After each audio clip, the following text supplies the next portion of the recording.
Hello, hello, 皆さん、こんにちは. Welcome to this month's Ochi Gohan, our Japanese home cooking series. My name is Yoshi Domoto, Executive Director of the Japan American Society of Georgia, and we're so glad you're joining us today.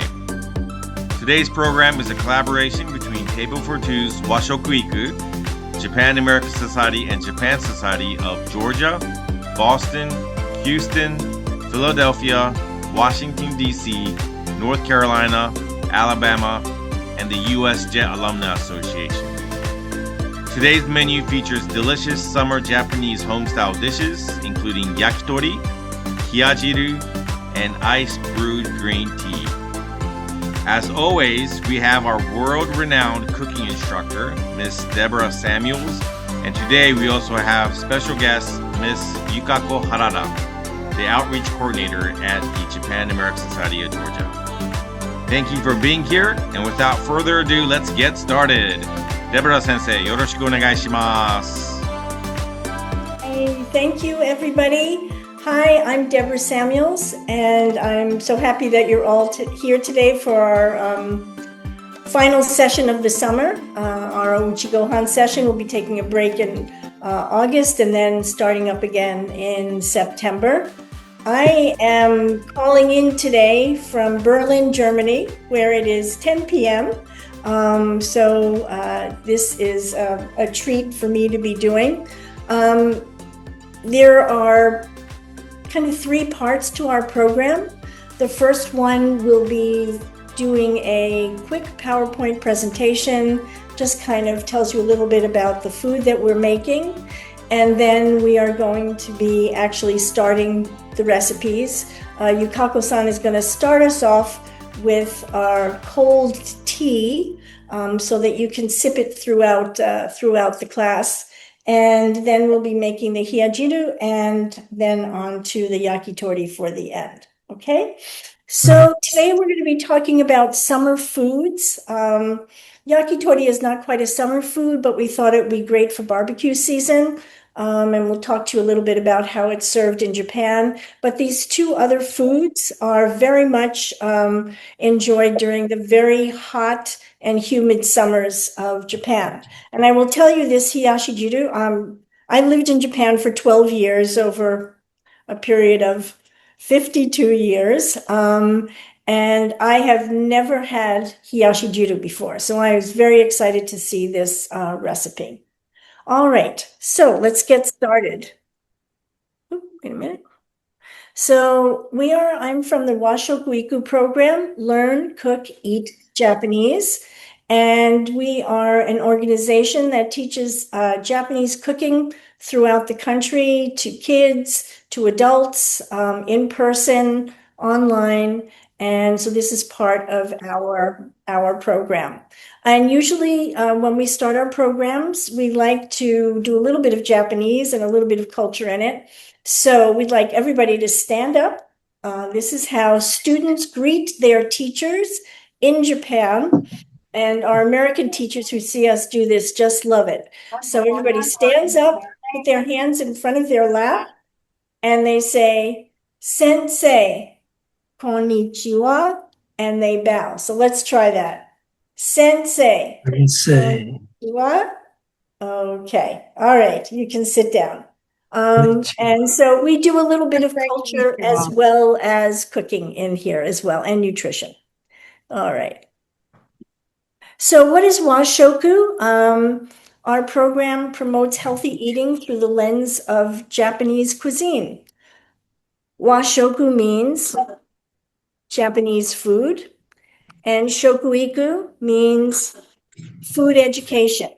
Food education is a requirement. It's a law in Japan where students from kindergarten all the way through high school take food education as part of their curriculum. It's not an add-on, it's part of the curriculum.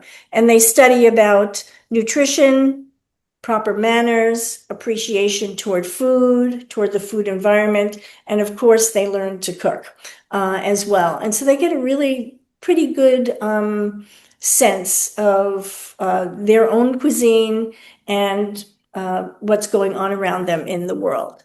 All right, let me just go to the next one. All right. Oops. So we're talking about summer in Japan. I don't know how many of you have been to Japan before. You can raise your hand. Would love to know that and ask you about your experiences later. But summer festivals in Japan, the Matsuri, are everywhere. And it's like going to one big giant pajama party in Japan in August and July because everybody's out in their yukata. Men are wearing jinbei. This is sort of the men's very lightweight, beautiful cotton. Basically, it's translated as pajamas, but people wear it out all the time. And there's usually happens at the temples and shrines around their cities. Just like any festivals, there's tons of fun things for kids to do. And this is very much part of a child's memory going to these. And so they're trying to catch goldfish up here in a paper net. And you get to take them home in a little bag. And then these are little running balls, and kids just have a blast doing this. Foods in Japan during the summer are designed to beat the heat and to kind of increase your stamina and pique your appetite. And I know we have certain foods around the world that do the same thing, but for the Japanese, it's very clear what people eat and don't tend not to eat in the summertime. So up here you can see cold somen. And these are cold wheat noodles. But here, this is a really fun way to serve it if you go to a restaurant. This is a bamboo a bamboo pole that's cut in half with water running through it. And they send down little nests of noodles. And you catch the nest of noodles, and then you end up putting it in a dipping sauce. And it's like really, it's just a fun way to do it and feels like cool it down. Unagi don, unagi eel on top of rice, is also thought to be a food that will pique your appetite during the summer and help to increase your stamina. And then there's, of course, this is mugicha, which is a roasted barley tea.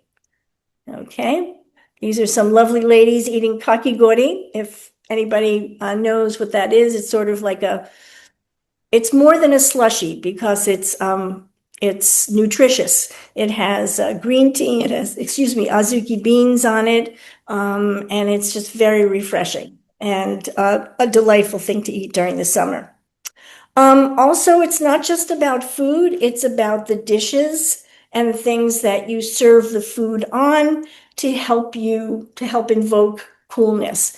So heavy pottery dishes from browns turn to blues and whites. Glass dishes are very often used, bamboo trays.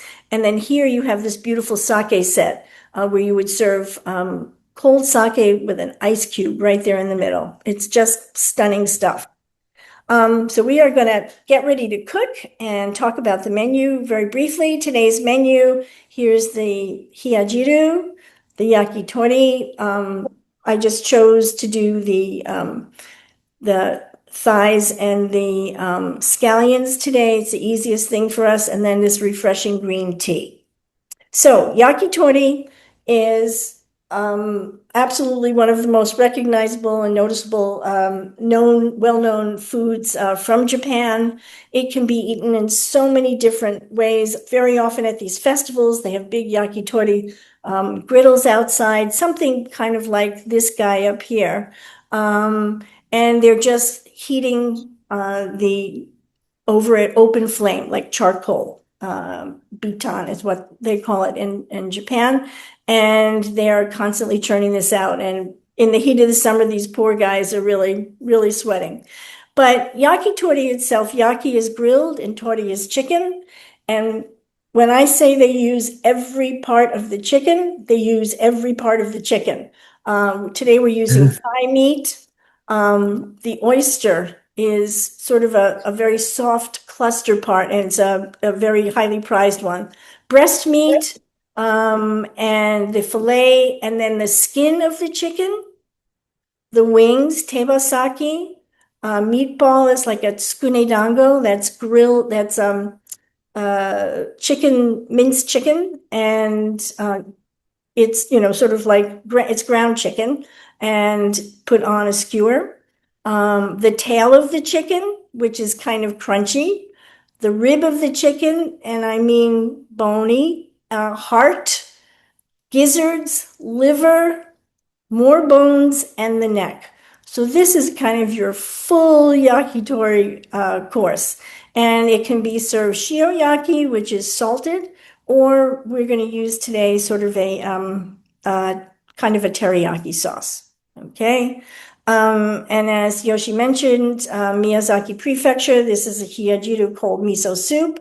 The interesting thing about this is it has cucumbers, sesame seeds, and just has a really nice flavor to it and can be served on top of rice or not. And food allergies, we're all good on that. You're all at home. You know what you can and cannot eat. And we're not at itadakimasu yet. All right. All right. So now we're going to get started, and I'm going to ask Yukako-san to start us off with the tea. Okay. So can we get Yukako-san highlighted? All right, everyone. Hi, my name is Yukiko Harada, and I'm working at the Japan American Society of Georgia as our outreach coordinator. Nice to meet you. はじめまして。よろしくお願いします。All right. So maybe have someone already made the cold brew tea already? So I made one by myself, and then I just so this one I used the tea bag for the tea from Miyazaki, my city. Oh, this one. But yeah, you can use their loose leaf tea. And I usually use this like an ocha pack, or you can buy the dashi pack or something, and then put the loose leaf tea into this bag. Can you take one out and show us, Yukako? Yeah, for sure. Okay. This is a great item to have, and they do carry it in a lot of Asian markets. Like this. So you can just put the tea leaves in here and then cover it and then put it in a container. And then if it's like a normal regular leaf tea, it takes like 4 to 6 hours. So maybe before you go into the bed, you can just put it into the tea leaf. All right. And after 4 or 6 hours, and then you can pour the tea to the cup. And I mean, of course, you can just drink it straight. But if you want to add a little bit of the sourness and the sweetness, I just use the hot water and a little bit of honey. So you can just add it to it. And this is the lemon juice. So it depends on how sour you like. You can just pour that, and then if you like, you can add some ice. And that's it. That's pretty easy. That looks great. Yeah, it is really easy. And maybe I will share a little bit of the cold tea. So the green tea have a lot of the health benefit, but so it depends on the temperature when you brew.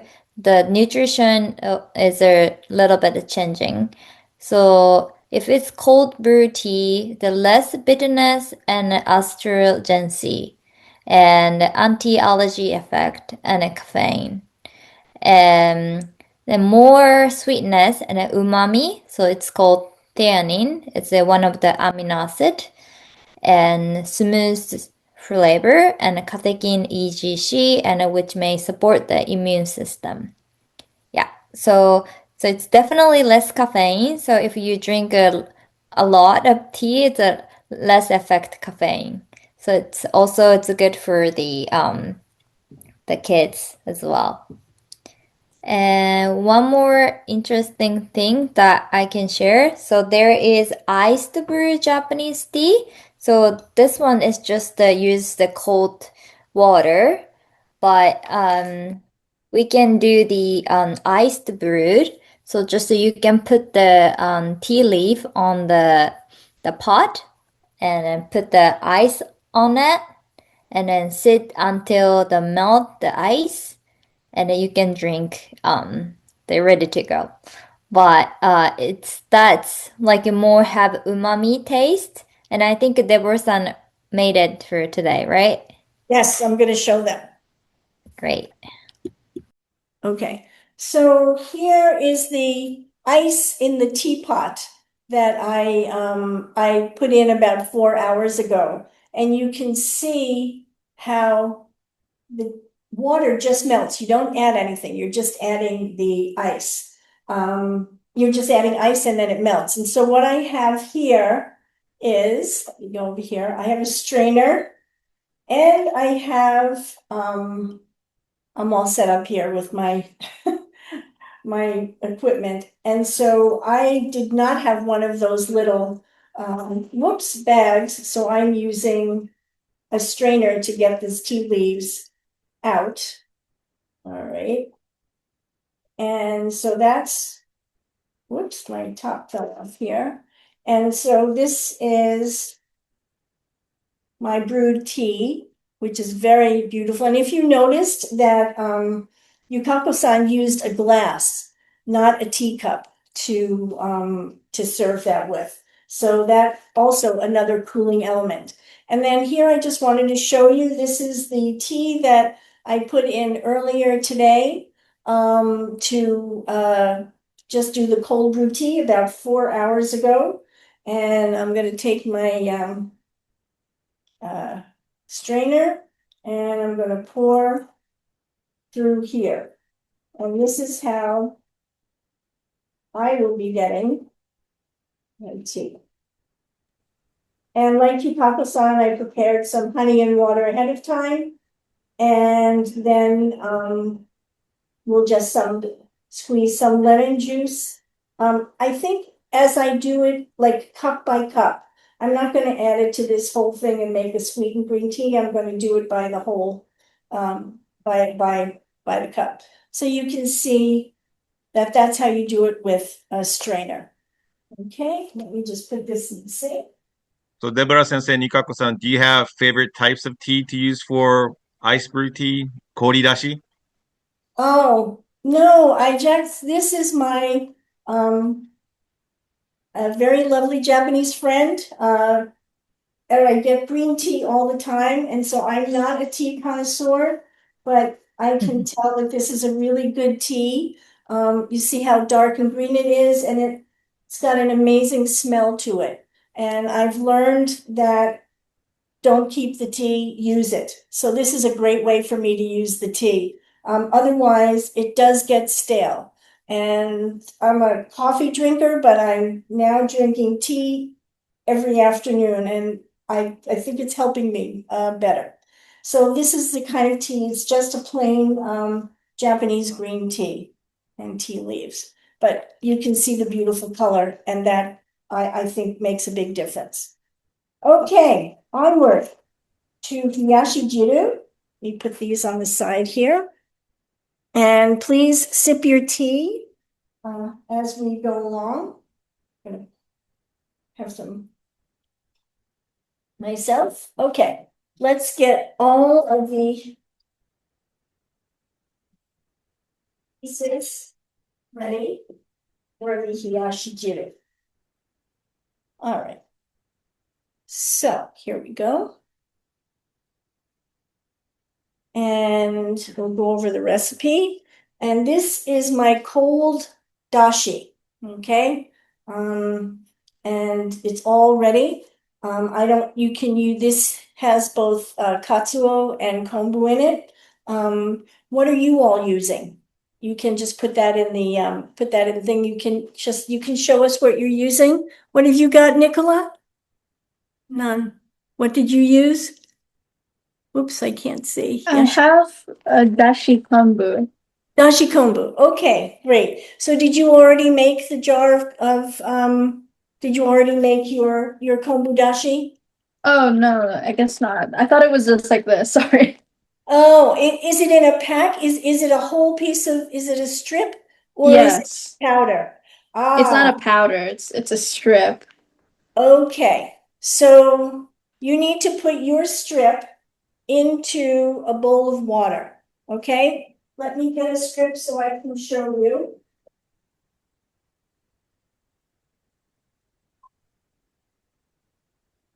So what Nicola did, did anybody else do that as well? So Nicola has put in a strip of dried kombu. And in order to get a flavor out of this, you need to steep it in cold water for about 20 minutes. And then you bring it up to just before it boils, you turn it off. Okay? And that gives your stock a nice sort of minerality to it, a little bit of like a sea flavor to it. Not fish, but kombu. Okay. So Nicola, why don't you do that now? Take 2 cups of water and put it in a pot and take your kombu and put it in there. You only need a piece about like this big, like 4 inches. Okay.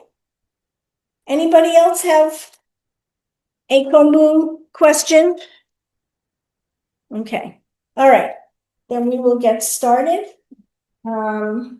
So because this is a cold soup, we're starting with a cold dashi. That's one of the things. But Nicola is going to be able to throw ice cubes in it, so no problem. Okay, don't worry about it. So our ingredients are we have sesame seeds, the roasted sesame seeds here, irigoma. Some people may have already bought a package of surigoma, which is already crushed seeds. If you have, that's good. If not, we're going to grind them together in either a suribachi, or if you do not have that, a mortar and pestle. And if you don't have that, I'm going to show you how to do it with a rolling pin. Okay, so that's that. We have tofu, cucumbers, and I was unable to find the myoga myself, so I'll be using scallion tops to put in. And the star of the show here is grilled miso. So this is my miso paste, and I did it ahead of time so I can watch you do it. And I'll tell you how to do it in a minute. So I just want to make sure everybody has all of their ingredients. Does anybody have any questions about it? Okay, all right. So the first thing you're going to do is you're going to measure your 1/3 of a cup of miso and put it on a piece of aluminum foil. Okay? Here. Okay? And you're going to spread it out a little bit. And it helps.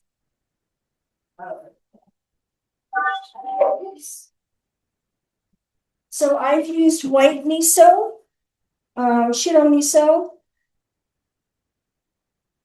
here, and I measured into 1/3 of a cup, and I spread it out on here. And what we're going to do is we're going to grill the miso under the broiler or in your toaster oven in the on the bake part. Is everybody who's working cooking with me have one of those options available to them? Okay. The thing about this is that you have to watch it. So it takes, I would have you turn on your broiler now so that it gets warm. Okay. And then once it gets warm, you're going to put this miso underneath it. Okay. So turn on your broiler. All right. We'll just give it a minute or two to get warm. And we'll just look at what else we have here now. So, if you guys can indicate whether you have a suribachi or a mortar and pestle, something to grind up the sesame seeds with. Can everybody just kind of put a little note in the box so that I can see what we need to do? Mortar and pestle, awesome. And anyone else? I cheated and bought the pre-ground. That is not cheating. Very good. I wish I had thought of that.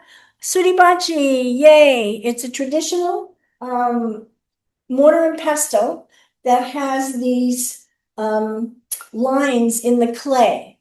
And this is a clay and this is wood. So this is suribachi and surikogi. All right. And what you're doing is you have to start with roasted sesame seeds. That's the key here. Are everybody's sesame seeds roasted? Can you show me? It's irigoma. They're roasted. If they're not roasted and they're just plain white, no problem. You just put them in a dry frying pan on a low heat, and you just shake them back and forth for 2 or 3 minutes. Okay? I'm going to continue on, but I just want to make sure everybody knows. Does anybody have plain white sesame seeds and they're not ground? Okay. All right. Yes, Annalisa. So Annalisa, what you need to do is you need to take out a pan to show you the kind that I have. Just a plain pan. This is called dry frying, okay? You're going to put your sesame seeds in here and you're going to toast them, okay? And you're going to toast them over a low, I don't know whether you have gas or electric, but not too high for about 2 or 3 minutes, and you're going to see them turn brown. If you have an assistant, somebody there to help you, that would be a great job for them right now. But if not, you can do this as we grind them and then you can catch up. Okay? So we are making the base for this. Alrighty. And let me just get to the recipe. So got it correct. All right. Actually, while she's heating up the sesame seeds, why don't we cut the cucumber first? So we've got 3 mini cucumbers, and as you know, in summer soups, cucumbers play a really big role. So it's great to have these in there. It makes everything much. It makes it nice and smooth and crunchy and cool. And in this case, we're going to cut the cucumbers in circles, kind of thin. Okay, like this. And I wanted to do this together so that you could see how. So my cucumbers are a little bit slightly bigger than mini, so I'm only using 2. All right. And you're going to put them in a bowl. Okay. No. And there. The other thing about this technique is that we're salting the cucumbers first. That not only adds flavor, but it helps to get the liquid out of it. So I'm just going to do my second cucumber. If you've got big cucumbers, the thing about using these mini cucumbers is that you can eat the skin. And the Japanese cucumbers, the skin is edible. So if you have if you don't have these and you're using a regular cucumber, you would need to skin it. English cucumber, you can eat the skin. That's the point here. Okay. And now we're just going to salt them and let them sit for 10 minutes. Right, almost done.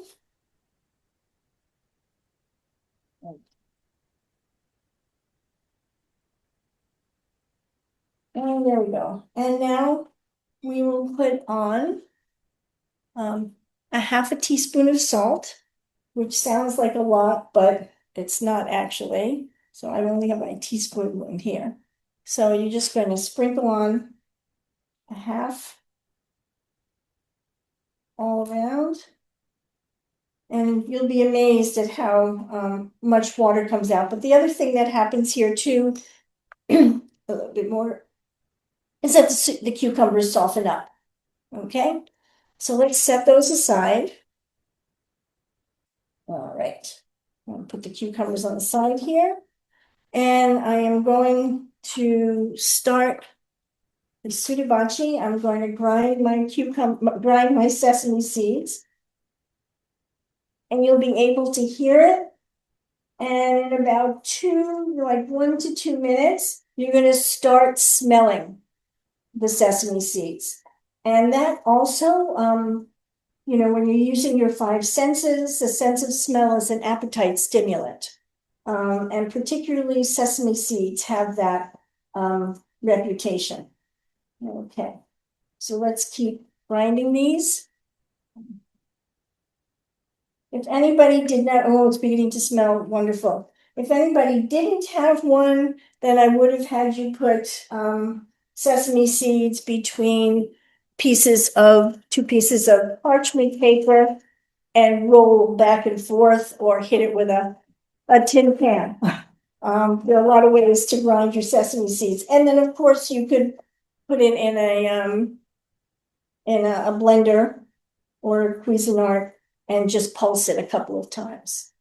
But kind of going through the process of this and smelling it, it's a great continuum for cooking. You're whetting your appetite. So I'm getting that now. And now the next thing I'm going to add is sugar.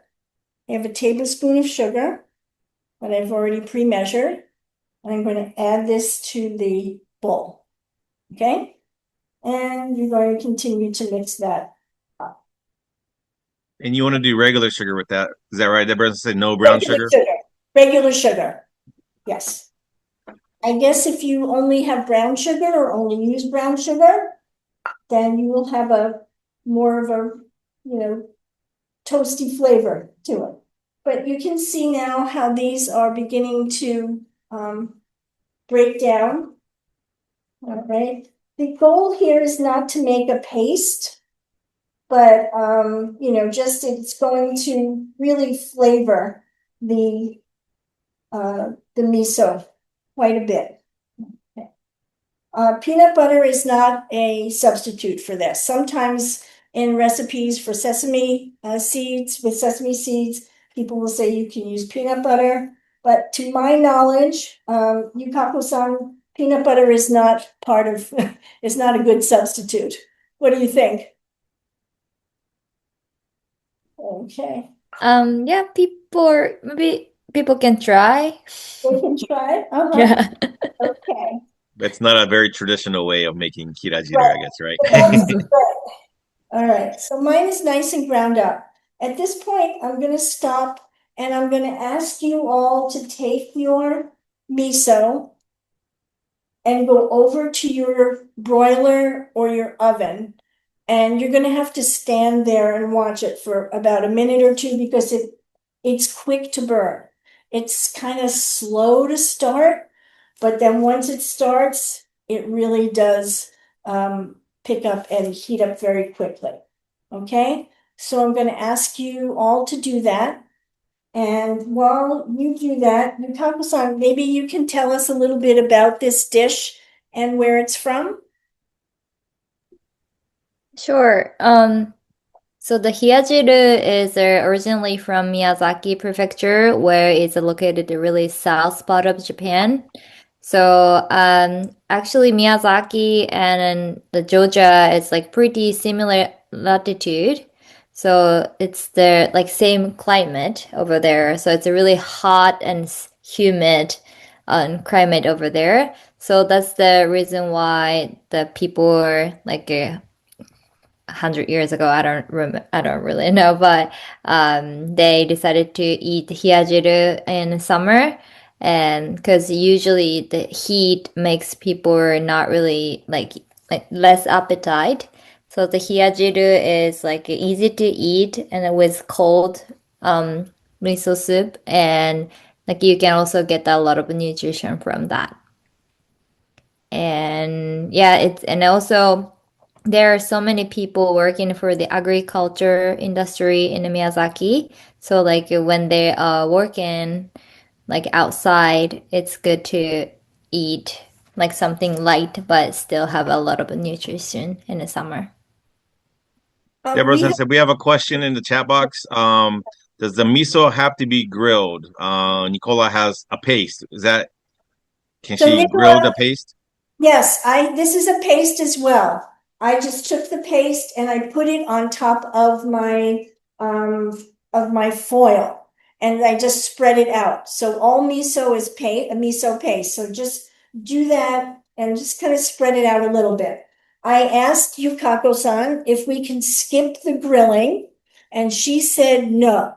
So and the traditional way is to grill it. If you don't want to grill it, it's going to be fine, right, Yukako-san? No Yeah, problem? I think it's fine to it's not grill it. Yeah, But yeah, we traditionally we use the just like fish, like a grilled fish.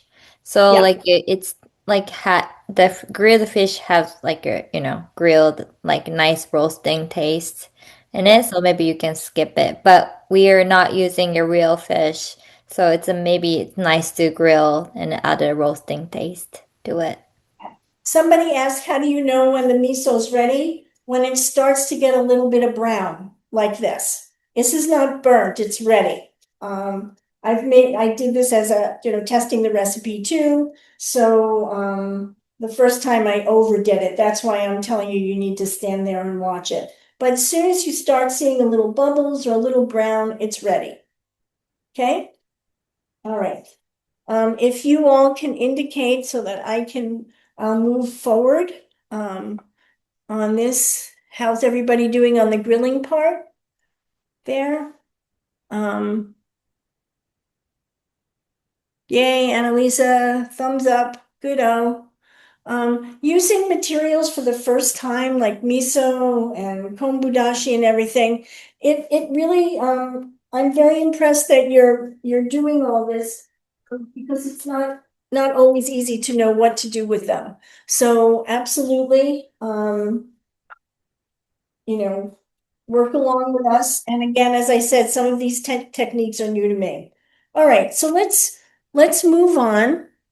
So now we grill the miso, and now we're going to add the miso and grind this into the paste with the other ingredients.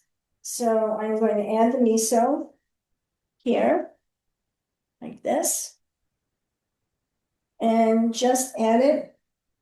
It's very sticky, but we are shortly going to be adding a little bit of liquid to move it around, and then we're going to transfer it to a bowl.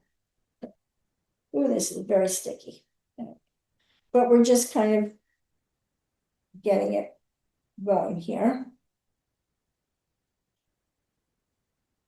All right. And the sesame seeds are now being absorbed into the miso. You can see that. Little sticky mess, and this is very quick to make once you've got everything going. Okay. And as Yukako said, traditionally they're using a dark fleshed fish, a mackerel. So that adds a lot of flavor. And we decided not to do that today, but to use a dashi instead. And if you're vegetarian, kombu. So now I have this miso sesame paste, and I'm going to take a little bit of my cold kombu dashi here. I'm not going to add the full 2 cups to this. I have a bowl that will be adding everything else to. So I'm just going to add a little bit now just to loosen it so I can get it in. 1/2 cup. Okay. And this will loosen it up for me to be able to move it around. There we go. Nice. In Japan, there are different sized suribachi, and some of them are serving bowl sizes. So in some restaurant experiences, you could receive this soup right in a suribachi, or a dish that uses a suribachi to grind its sesame seeds and serving it in that. Okay, so now this is nice and loose enough for me to then transfer it to the bowl. This. And the little grilled bits, like Yukako-san said, it's kind of like having pieces of the grilled fish, right? I want to make sure everybody's with me. And if you have any questions, then everything is moving along smoothly. So now we have the dashi mixed in. And I think I need to add another cup and a half. Right? Let me just make sure. And add the remaining dashi.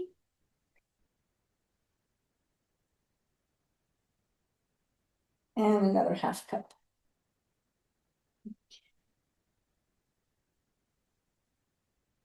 All right. So now the soup base is kind of ready. And now we're going to get the cucumbers that are here. And you're going to see how much water. You're going to pick these up. And let me get another dish so I can get the liquid out there. Oh. Oops. So here. And now I'm going to just take the cucumbers, squeeze out the water, and place them right into the soup. Okay, everybody with me? Wow, look at all that water that came out. Look at that. See how much that comes out? I would drink that, except that it's got a lot of salt in it. Okay. All right. And more. Is there a reason why we want to strain all the water out? It's just to keep the soup, I guess, less watery, or? It's less watery. The cucumbers are crunchier, and you're not adding liquid to the soup base that it doesn't need. But look at this. This is a lot of liquid, and this would dilute the soup as well, and we don't want to do that. Okay. All right. And I guess it would make it saltier too, right? yes. And there is salt, we haven't added any salt or anything yet because we have the salt in the cucumbers. Okay, so that's been added. And now we're going to go to the tofu. Right? Tofu does not have to be cooked in order to eat it. So this is just plain tofu. And I just wanted to show you, like here in Berlin, I can definitely, there are Asian markets, but I didn't have a chance to get to one, or actually, I bought this a while ago. This is shelf-stable tofu. Has anybody seen this before? This is Japanese. The brand is Morinu, and you see the term here, shelf-stable down here. Whoops, other side, right over here. You do not have to refrigerate this until you open it. So I always keep 1 or 2 packages on my shelf. And you can find this in regular supermarkets now. Stop and Shop up in Boston, which is where I'm from, carries this. And so they're really great to have around in case you need it and can't get tofu, like the situation I found myself in. Okay, so now we're going to cut the tofu into small blocks. I like silken and soft tofu. Yukaku-san, what did you say your preference was? I like soft silk tofu as well. Soft silk tofu. Yeah. You could use firm though if you want. And we're going to cut these into small blocks. And I will just put this down. If I wanted to show off and not make a mistake, I would show you how the Japanese cut the tofu by cutting it, putting it in the palm of their hand. All right, Deb, let's give it a try. Go across one level, right? And then make another one. So you're cutting it in thirds, like this. Whoops, I'm putting it down. This is very soft tofu. And then you cut it in cubes. So I'm going to cut it in smaller cubes than I normally would for regular tofu, regular miso soup. Okay, so kind of small blocks. And then you're going to go crosswise. Yes. And you just put it right into the soup. Yukako-san, do desu ka? How are we doing? Okay? はい、大丈夫です。はい。 I don't usually actually cut the tofu. Just put it and smash it. Oh, wow. Really? Yeah. Oh, that's good to know. All Yeah. right. So yeah, All it's right. easier. Okay. And because of I'm using a silk tofu, it's really soft. The silken tofu, yes, Yeah. that's really hard to do. Mm-hmm. How do you smash it, Yukako-san? Do you use Just a just big, this? use a big spoon and then just smash it. Wow. Yeah. I like that. That's a new method here. Okay. I want to Mm-hmm. make sure everybody's with me now. And at this point, you can, let me just mix it up a little bit here. You can chill it or you can put ice cubes in it, to cool it down. And then later we'll put it, in the bowl. I am going to taste it to see if it needs anything. That. Wow, delicious. It doesn't need anything. It's on the little bit of the saltier side, but it's really yummy. And during the summer, you need more salt. You sweat, salt goes out. Okay, this you can put in the refrigerator or put on the side, and we're going to go to our final dish. All right, is everybody with me? Does anyone have any questions? Okay. So, Yukako-san, this is like a home comfort dish, right? You would eat it at home. You wouldn't really see this at restaurants. Is that right? Or is it changing where modern versions are trending again in restaurants? Yeah, usually at the like home we do use and to eat, and I actually prefer to eat like other asagohan, the breakfast. Oh, for breakfast. That Yeah, reminds me. especially when you're hungover. Really? Wow. Okay. Yeah, that's my comfort food. So it's the Japanese Bloody Mary, right? Okay. Yeah. Interesting. Okay, so I don't know if anybody prepared rice. I will get the rice out afterwards, but that dish can be served on top of rice. And Yukako-san said it could be hot rice, and you put it right on top of it and eat it. Okay.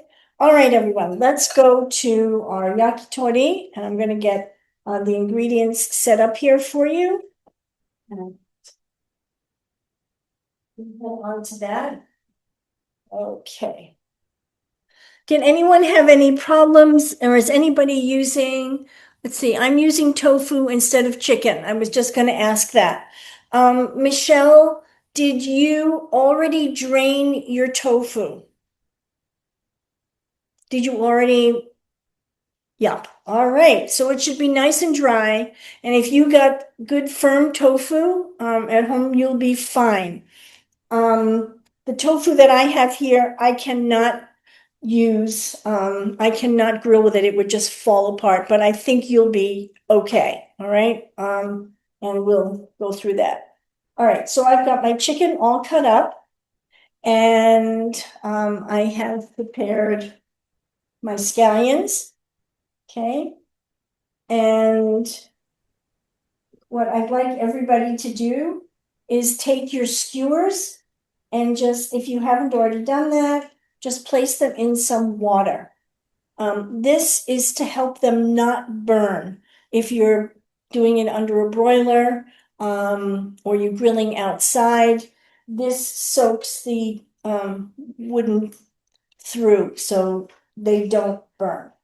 All right. Is anybody using anything else other than this? I didn't recommend metal skewers like for kebabs, but because they're usually so big, and this is usually done with small amounts of stuff. But if anybody's doing that, please let me know so I'll be able to adjust for it. So I've got my skewers ready. I'm going to just pour out the water. Right. And before we get started, we are going to put some sake, salt, and pepper on the chicken, and then we'll start to prepare the sauce. So we need a little bit of time for marinating. And you have all chicken thighs there. Is that right, Deborah Sensei? All chicken thighs. Thighs, Yes. yeah. And one of the reasons I chose this, usually when you do yakitori, if you remember, the skewers are basically all the same item. Okay, so it's all chicken thighs and scallion, chicken thigh scallion, chicken thigh scallion. They cook at the same rate. That's the important thing.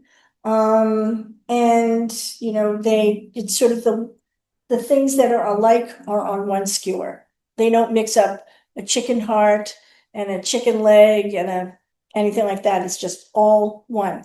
And I also meant to say that this type of cooking is called ipin ryori, which is one stick cooking, or one stick kind of cuisine. There are lots of different things that fall into this category. Yakitori is one.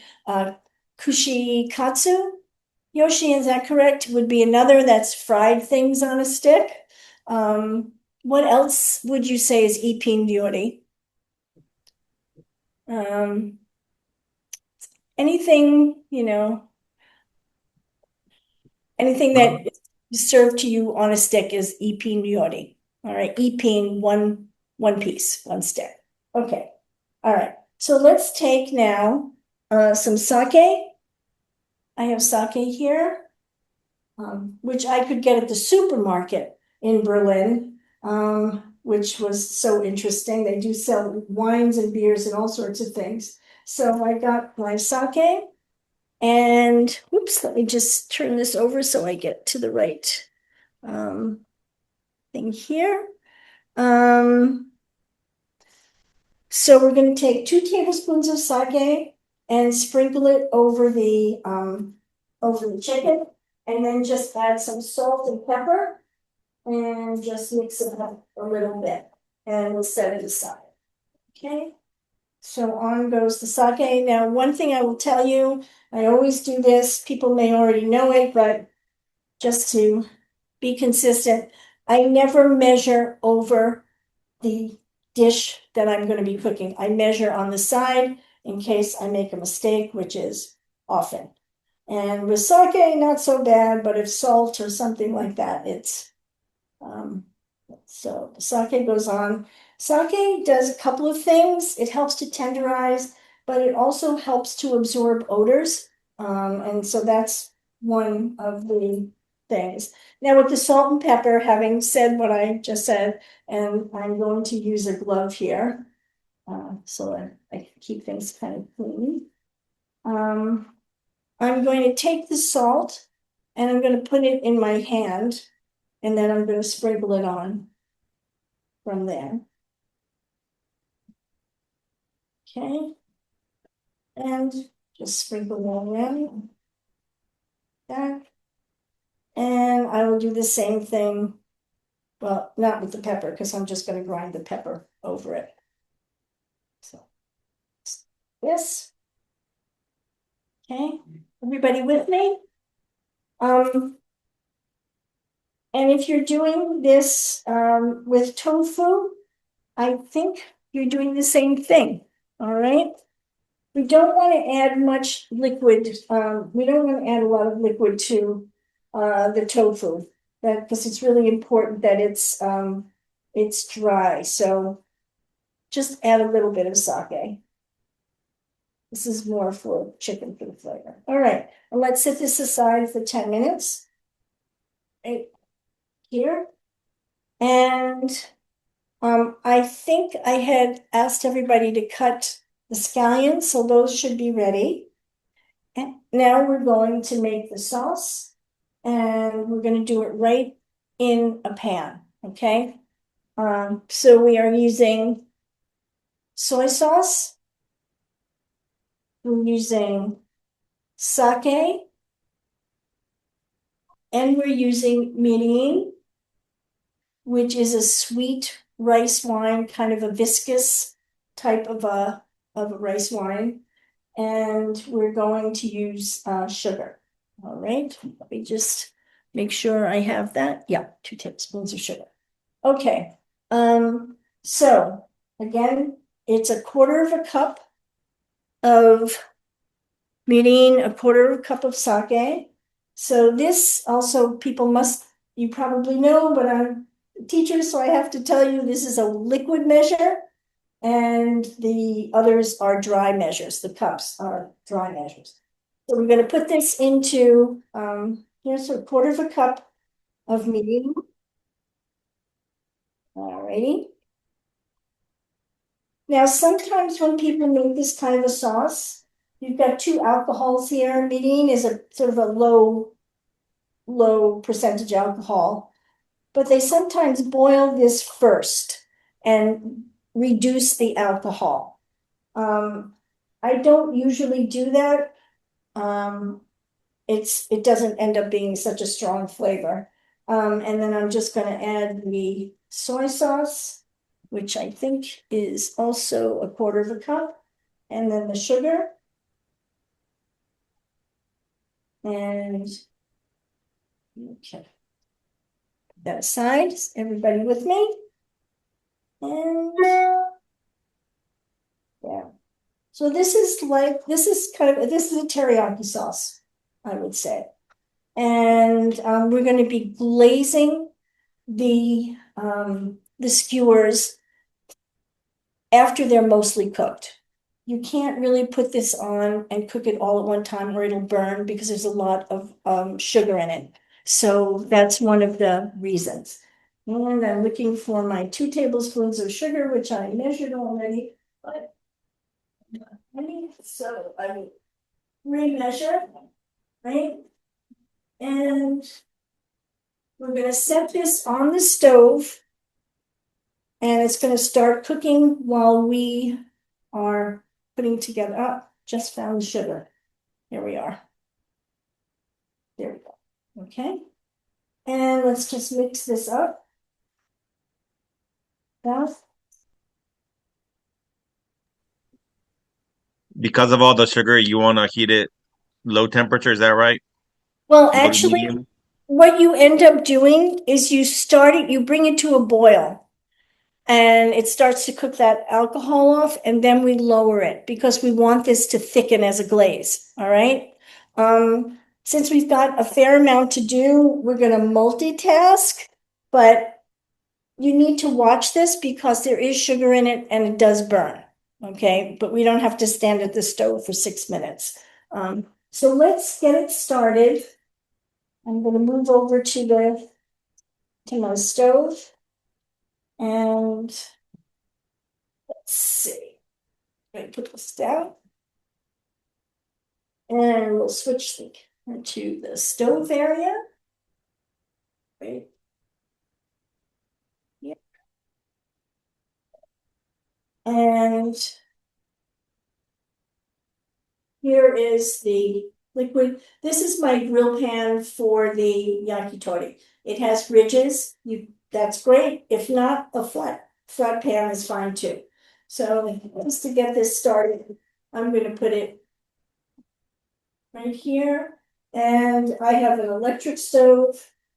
or IHT stove. So I'm going to drive it up to around 7 or 8 for now, just to get it boiling. As soon as it starts to boil, I'm going to turn it down.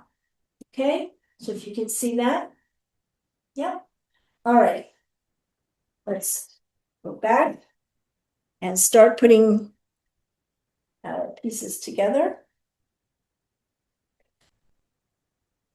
And let me just clear this up. All right. So I have the sticks ready. So the whole thing with this kind of cuisine or any is really your preparation and having everything within reach, right? And then we have our scallions. And I have a little, like a dish just to put them in when I'm ready. So I can just set them right in it. Okay, everybody with me? Alrighty. So put my gloves back on. And I have my skewer. And basically what you're doing is you're not quite alternating pieces because you are going to be putting like maybe 1 or 2 pieces of chicken together, kind of crunching it together. So, whoops, wrong hand. And now, well, there we are. So I'm going to put the skewer into the chicken and I'm just going to thread it, kind of threading it. This is a slightly bigger piece than I thought I had, but it's okay. And I'm going to shove it down like this. And then put a piece of piece of scallion on like that. I actually should have started that at the bottom. That would stay a little bit better, but anyway. All right. And then I'm going to put another piece of chicken on.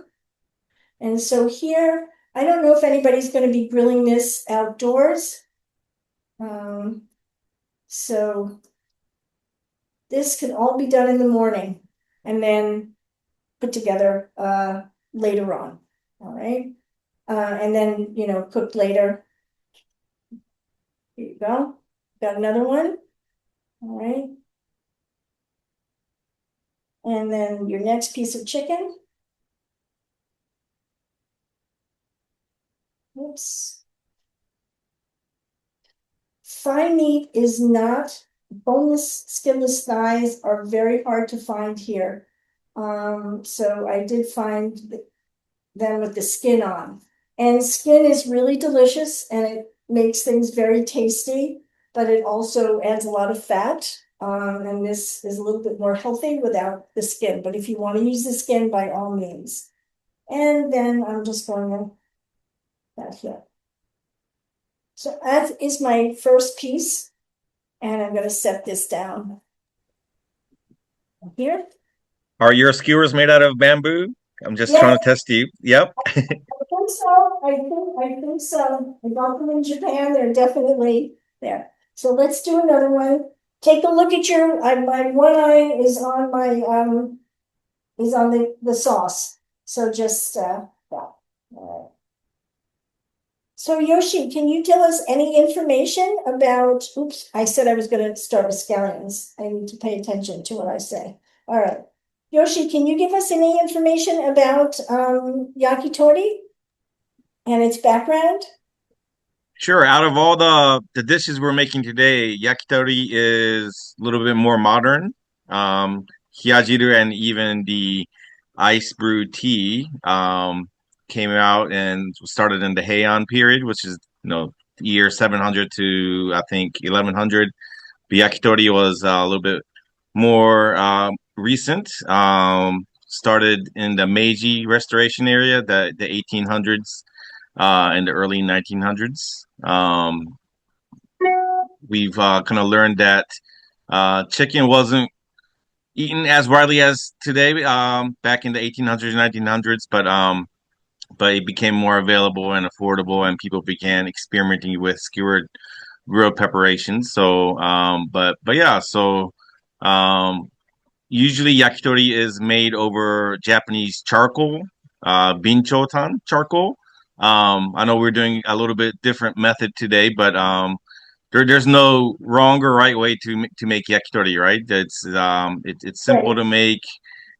It's for everyone. So whether you're a student or you're eating it with families or other kind of coworkers or it's for everyone. And it's considered to be one of Japan's most democratic foods, apparently, because it's enjoyed everywhere, not just in Miyazaki, right? And all over Japan in street halls, festivals, family restaurants, and even high-end specialty shops. So it's comfort food certainly, but for everyone. Great. That's good to know. I've never heard it before. It's sort of the democratic food. That's great. My hands are a little chickeny now. So I'm going to ask you all just to make 3 or 4 skewers. It says for us to cook together. And then after the class, you can cook the rest of them just for the sake of time. So I'm going to do my 3 skewers. I'm just going to wash my hands. My sauce is boiling. And now I'm going to turn it down after I wash my hands.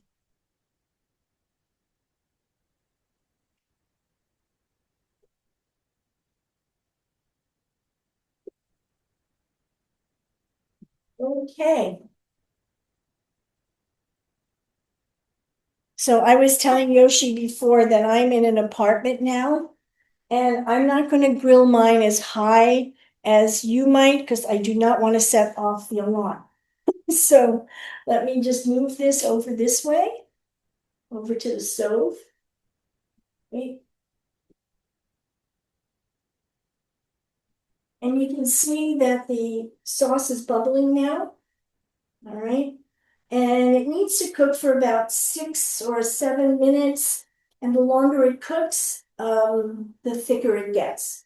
So I'm going to turn my temperature down from 8 to about 6 and keep it bubbling. I'm going to put it on the next one and I'm going to switch my grill. Right? This over here. All right. And for this grill, here we go, like this. So you all can see. Yes. So I'm going to start this on like a 7 to heat this up.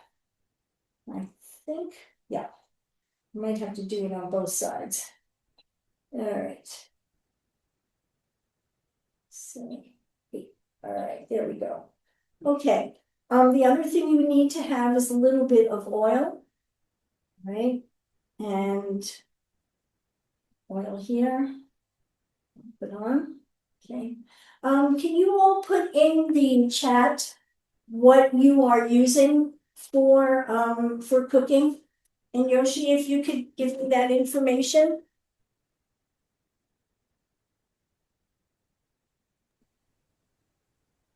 We have broiling in the oven, Yep. griddle, skillet. Yeah. Okay. So if you're broiling it in the oven, again, that's another thing you want to watch. And I wouldn't put it way up to the broiler. I would put it down 1 or 2 shelves, and you're going to need to, watch it and turn it. So I don't know if you want to do it now. You're certainly welcome to do it along with us. But that's something you have to keep your eye on. All right, so my grill is now getting hot. And I am going to turn on the fan in the middle here. It's going to be a little loud. I apologize, but I really want that smoke to go down and not up.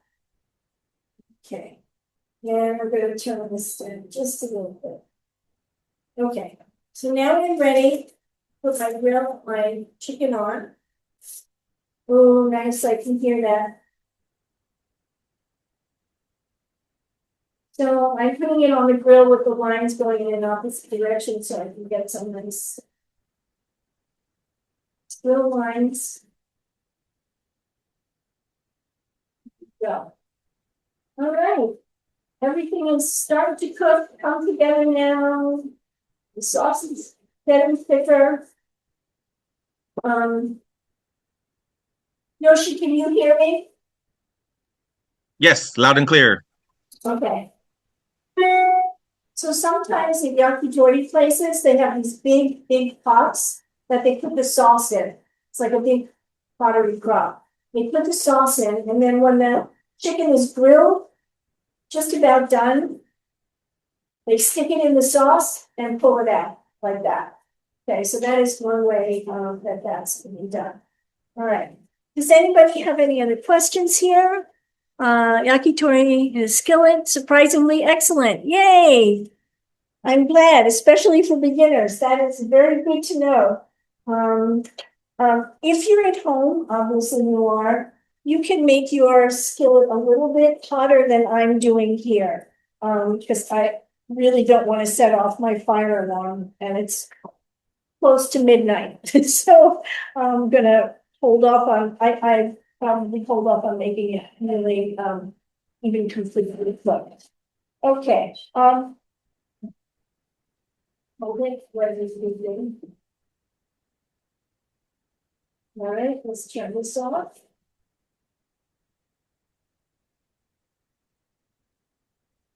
And set this up. All right. And now, as you know, mostly with grill pans and things, it's ready to turn when you can easily move the chicken. You can easily move the meat. Okay? No, that's simple. All right. You get mine. Yeah. And I've got some tongs. And still could use another minute or two before I turn it. Because if it's not easy to turn, the meat is not ready for it to turn. Okay? That out. And it's set.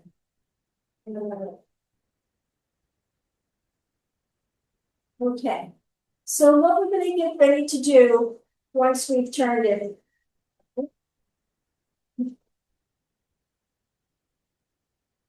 There we go. So you can see now. Yeah, that was much easier to turn.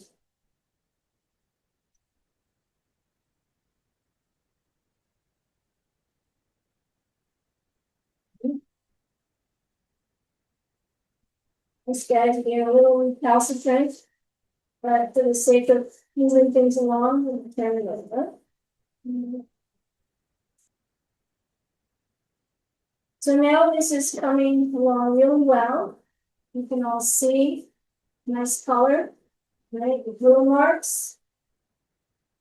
Obviously, the most important thing here is to have the chicken cooked all the way through. I like to brush it on, brush the sauce on with a little pastry brush. If you don't have it, you can use a spoon, okay? But I'm gonna give it another minute or two before I do that. Because once you put that on, then the smoke starts coming, okay? And you're into be close to ready to do that, right? My chicken pieces are a little thick. So they're gonna take a little bit longer to cook. So while we're waiting for that to be done, I'm gonna take my soup. And we can start to plate things. Get it ready for us. Okay. You move over here for a minute. Okay. So our soup can now go into a small bowl. Okay. And it doesn't have to be a small bowl, it can be of course, a bigger bowl. But I'm just using a nice blue and white bowl because it's very summery to me. And I will put some of the soup right in here.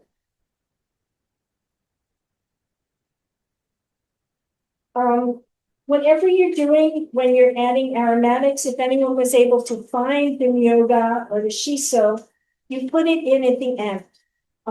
If you put it in before that, the flavor gets lost. And putting something in at the end is you get the full flavor. So with that said, I'm using scallion tops to put in. So I'm going to I saved the scallion tops from, and I'm just gonna chop it finely. Not too much, I don't want it to overpower the flavor, but just enough to give it a little zing. Okay. And if you wanted to put in a little grated ginger, this would be the time to do it. Okay. So we're getting that ready. All right. This is the part of the class where everything starts moving very quickly. Put this here. Let's go back over to the stove.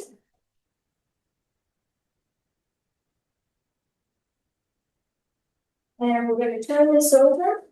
See how you see that one over? Great. That's how it should be. And you can see those nice grill marks. That. And this is the point where you're going to put on the sauce. Okay? So I'm just going to take it right from here. And I'm just going to lay it on like that. Okay. Actually, I shouldn't do it from the pot if I want to use this sauce for something else as well, because that's it. It's not quite raw chicken, but I need to put it in a little bowl. That was an error on my part. I guess now I can use the sauce for something else. But once you cross-contaminate it with chicken, that's it. You don't need to use for that. You can't take shortcuts on that. Now you see how much the smoke is moving around now, right? On. Right. And then I'm going to flip it over. And I'm going to put on the other side. Deborah said, I know this is a tare style and you putting sauce over it. If it's shioraki, do you just marinate the meat and the vegetables just with salt basically before Yes. Thank you for mentioning that, Yoshi. Yes, for shioraki, you just marinate it and just grill it as is, and then you're just using salt and pepper. Salt on it. Sorry, just salt, right? So they're almost ready, but I would probably put them a little bit more. I just wanted to have everything move along for you. So I'm putting this on my plate. Okay. Ooh, boy, does that smell good? But I want to keep the oops. I need to keep the yeah, there we go.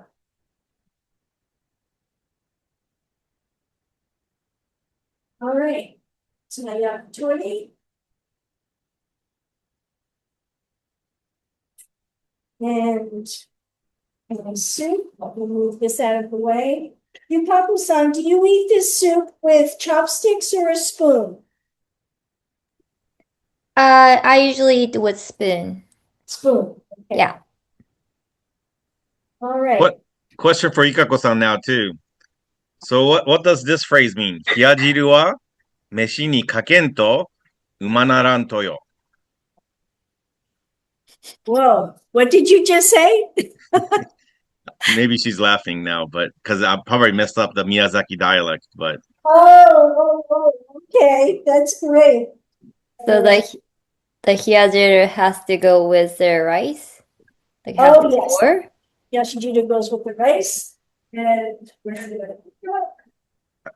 it says it means hiyajiru isn't complete until you I guess put it over rice. Right. Oh, here it is. So here's the rice. And do you put it over the rice, not the rice in top of it? I put the hiyajiru over the rice. You put Hiyajiru over the rice. Yeah. So if you want to do that, you now can take the rice and put the Hiyajiru over it. So I'll do it both ways. Right? All right. There it is. Right? And your green tea drink should be all ready for you. I have my glass here, and I will pour it in. And we will ask everybody before they eat. I've got a glass. And at this point, I'll put in the lemon. Okay. Oh, and the lemon is also served with the yakitori. All right. You squeeze the lemon over the yakitori. And this is my honey and water. And again, doing this sort of at the end. And ikimashita yo! Yay! How's everybody doing? I'd like to see everyone's plate. I'm going to stop my share. Oh my goodness gracious, that's beautiful. Really beautiful. So I'm going to try to do a gallery view here. Excellent. All right, everyone, show us your masterpieces. Hang on one sec. Let me just get my things there. Yeah, you got to show yours too, Deborah Sensei. Oh, awesome. So thank you, everyone. Really appreciate it. Our next program will be in September and will be hosted by Alabama, Japan American Society of Alabama. Stay tuned. And Yoshi, did you have anything you wanted to add at the end? Yes, so I just want to thank all of our partners, Japan American Societies of Alabama, Georgia, Houston, Boston, Greater Philadelphia, Washington, D.C., North Carolina, U.S. Jet Alumni Association. I think I got everyone this time around, but we will be sending out the edited video of today's session out shortly once we complete a few edits here and there. And then we'll also include a survey link. If you all can take just a few minutes to let us know your feedback, it really does help our series improve. And if you have ideas and suggestions on kind of menus in the future, we'd love to hear that as well. But let's give another round of applause, virtual round of applause to Deborah Sensei and to our guest, special guest Hikako-san, for giving us a wonderful overview and cooking lesson on yakitori and hiyajiru and ice brewed green tea. Thank you so much, everyone. Thank you, everybody.